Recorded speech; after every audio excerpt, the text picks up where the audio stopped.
So, what I wanted to talk about first off is a lot of people, is just to clarify the difference between trance mediumship, channeling, and say automatic writing, automatic speaking, automatic things.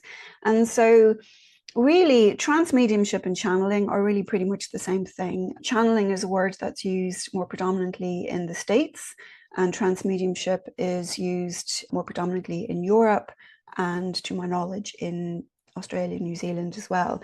When we think about channeling specifically, it usually, when I see it being demonstrated, it's usually speaking.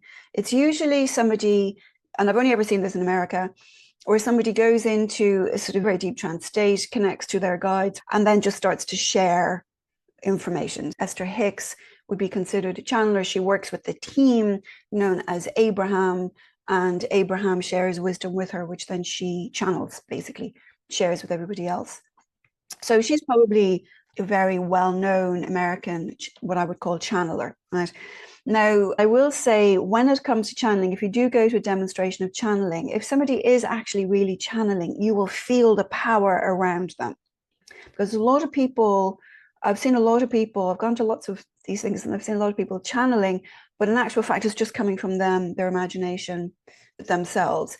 The difference is that there's a huge amount of power generated to do any kind of form of channeling or trance work. It takes an inordinate amount of power.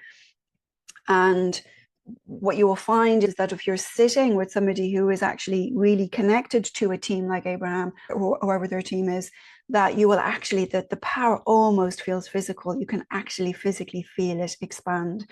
I've sat in trance circles where I've sat beside somebody who was quite experienced. I used to do this with a tutor from the college, and I would sit, and you would be what's called either the battery or the control. And what you would do is you would sit to hold the space for the person who was about to channel.